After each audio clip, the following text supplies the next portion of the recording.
user interface is foreign to everyone, so that's why people don't like it as much. But you can do really cool things like for instance, I can set up events based on a few different actions. So let's say you, Jacob, come to my website, you stay on for 1 minute and 45 seconds, which is our traffic benchmark. Okay, you achieve just your time on site achieved one of those things, and you looked at 3 VDPs. I can create an engaged user event for that person, and I can take that and remarket to people that fall into that bucket. Whereas before it's, did they see this page? Did they use this site search? It was a lot. You can do a lot more sophisticated things now with your conversion tracking than you could before.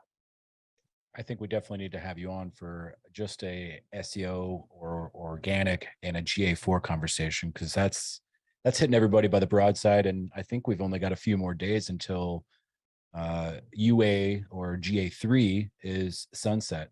But let's Yeah, keep going. Let's keep going it's with the done. conversion here. So a good practice that an operator or a marketing director, marketing manager, whoever's in charge of, defining what a conversion is. First thing you need to do is communicate to your agency, or if you're doing it yourself, you need to understand what a conversion is. And I highly agree with you. In the early days, before you and I had gotten together and built this Google Ads empire for the businesses that we were working with, conversion tracking was just kind of it's important, but it's not. And whenever that certain agency or that vendor would deliver a report, they would always talk about the clicks and impressions. Hey, you've got 1 million impressions for this, $3,500 that you spent this month. And we drove, 1,500 clicks. Well, that's great. Thanks. But how many leads did I get? Oh, well, we're not sure on that. Right. Yeah, Or, well, how many phone calls did I get? Well, we don't track that. Well, what do you mean? So, exactly. number one thing you need to do as an operator is make that definition clear with your vendor and make sure that that's what they're reporting to you, because that's a tangible thing that you can point to on your reporting and say, I've got 20 leads from this vendor out of this spend. There's your ROI, and you can track that all the way through sale, right? Exactly. Yeah, and if you don't have that, you literally have no information that's actionable for the sales team. And the real tricky part about this type of marketing, which is local e-commerce, is the transaction will not happen online.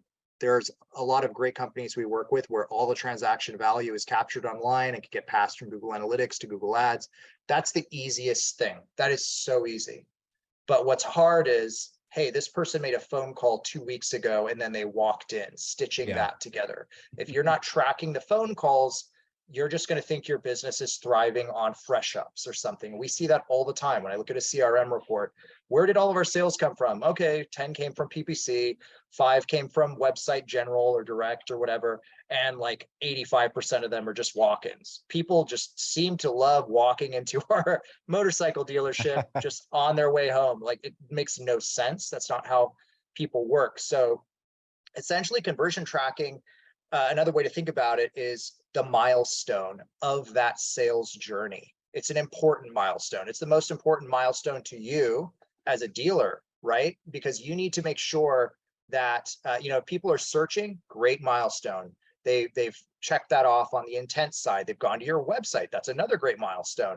And that's where your tracking of that person will begin. But ultimately, a dealership owner or GM is only going to care about those users who actually said, hey, I'm interested in your product. And if you don't have your conversions tracked correctly, you can't tell that story. And if you can't tell that story, then you literally have no idea what you're getting for your spend. That's great. That's great.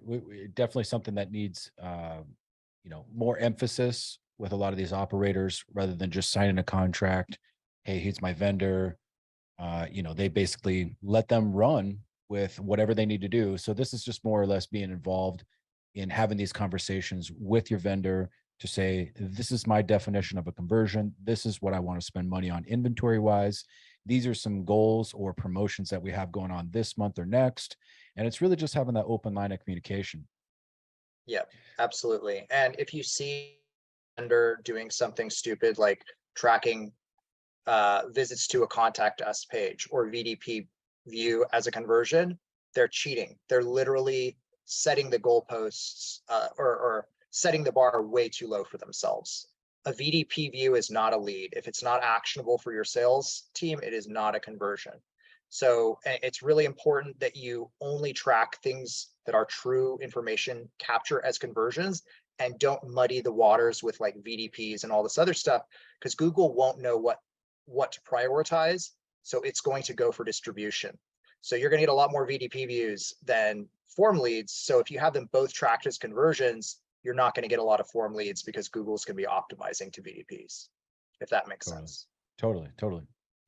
Earlier, you brought up the term negative keywords. Why don't we talk a little bit about what that is, why we need to optimize our negative keywords, and just, what are they? Sure. I mean, so a keyword is what you want to show up for. A negative keyword is I don't want to show up for this for some reason. The main reason why you want negative keywords is to make sure you're not wasting your money on things that are not relevant to your business but seem similar.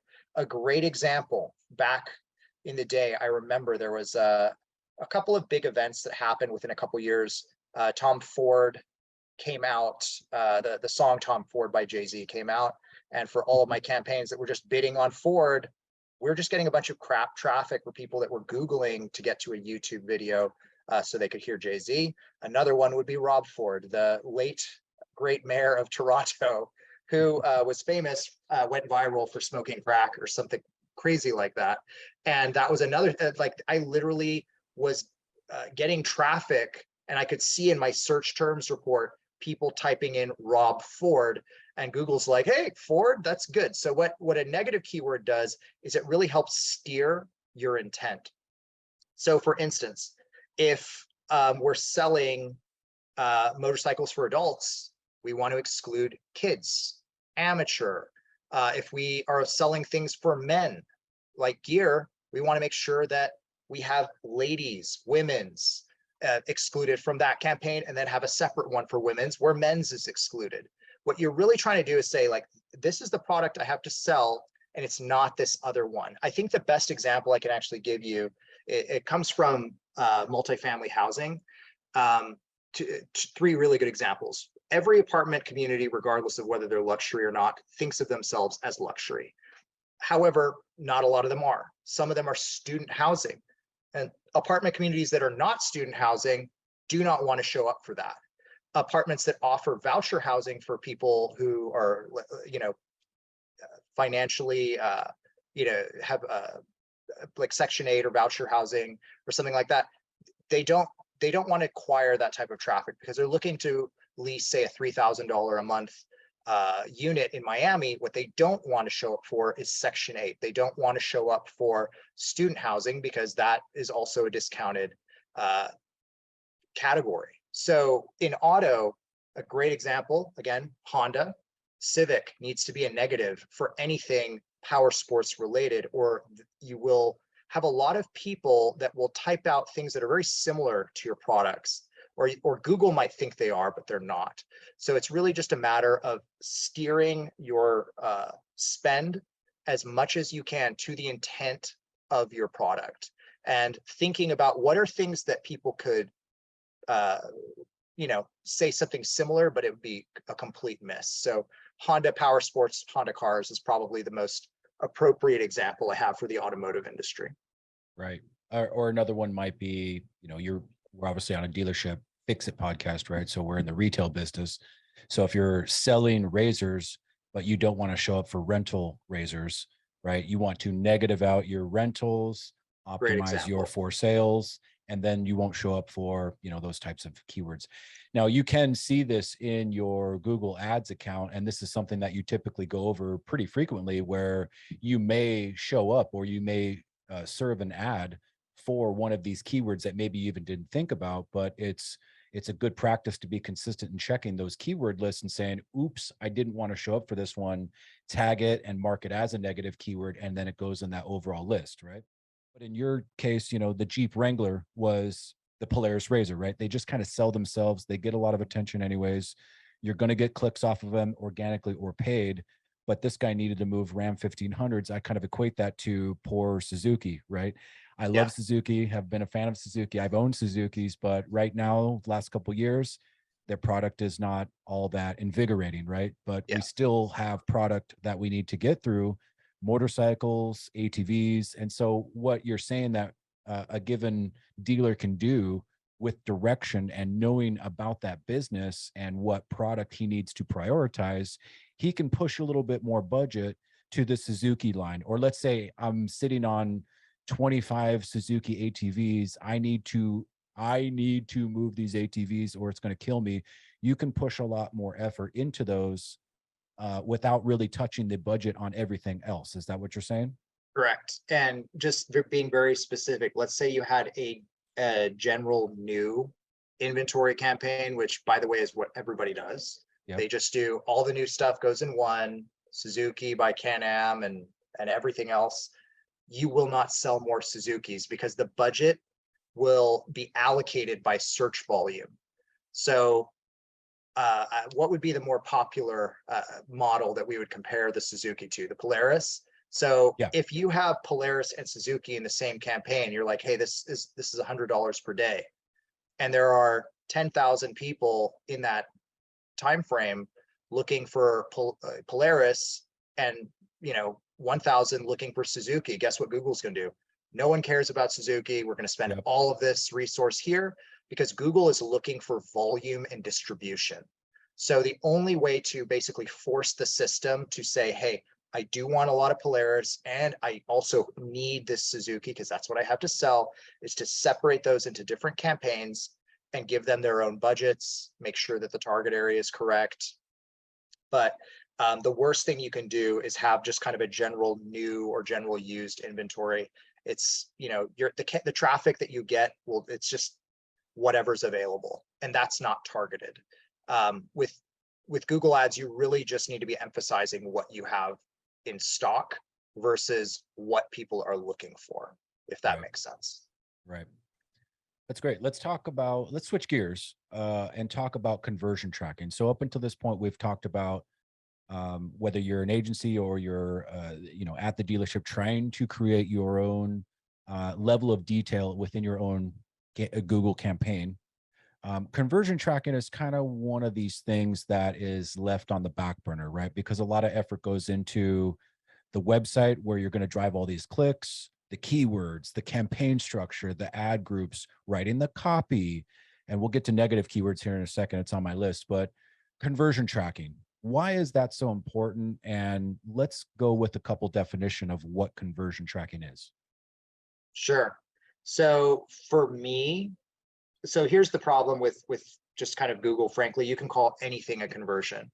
I can call a VDP a conversion, and a lot of our competitors do. I can call a visit to a contact page a conversion. But what a conversion is for me is information capture that is actionable for a sales team, i.e. chats being probably the lowest priority, phone calls being the highest, form leads, finance applications, things that are actionable for your sales team to go follow up on.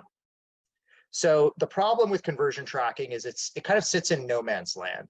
Website providers will do like a decent enough job with it, and then they'll set it up once and then they'll forget about it. No matter how much their websites change, because it's kind of in this no man's land, it gets done at onboarding, but it isn't managed. And the problem with that is if you add new pages, if you add new conversion events, change conversion events, change how a phone number is displayed in a VDP when it wasn't before, then if you're not watching it, you're not going to be tracking those key metrics that matter the most to you. And the reason why it's so important, Google Ads will inform its optimizations based on the inputs it's given. So you have to have very good conversion tracking to tell Google Ads, hey, this was a form fill, this was a phone call, this keyword generated X amount of form fills over this time. This keyword is really important. Maybe we should bid more for it because there's a lot of search volume available. Conversion tracking is probably the most important thing, honestly, because if you don't have it set up, it doesn't matter how good your strategy is. your campaigns will just go nowhere. You can spend all that money, but we don't care necessarily about traffic in performance marketing as much as we do about leads and the outcomes that we want to drive through traffic acquisition. So good conversion tracking will allow you to buy the right type of traffic. And yeah, so it's important that you keep an eye on it once a quarter at least. There's been a pretty big change in the whole tracking landscape. UA, or Urchin Analytics, which is what Google bought a long time ago, has basically not changed like much in how it captures data in, I think, like 15 years or so, just a crazy amount of time. So we have Analytics G4, which is a little bit more robust. The user interface is foreign to everyone, so that's why people don't like it as much.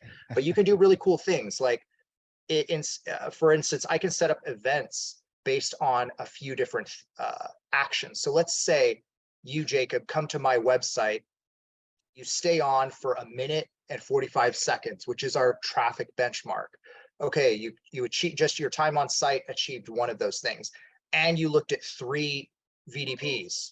I can create an engaged user event for that person, and I can take that and remarket to people that fall into that bucket. Whereas before, it's, did they see this page? Did they use this site search? It was a lot. You can do a lot more sophisticated things now with your conversion tracking than you could before.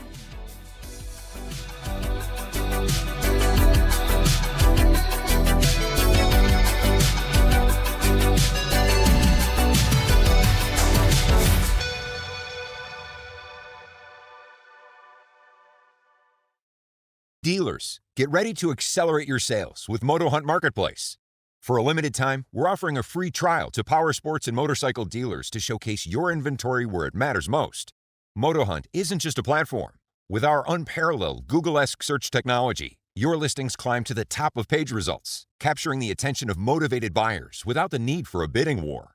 We'll send direct, qualified leads straight to your CRM or inbox. Get more visibility on your in-stock units, and convert more sales is what Moto Hunt Marketplace offers. Your inventory deserves the spotlight, and with Moto Hunt, that's exactly where it'll be. Sign up today for free. Visit dealers.motohunt.com/free. That's dealers.motohunt.com/free. That's FREE to claim your free trial today.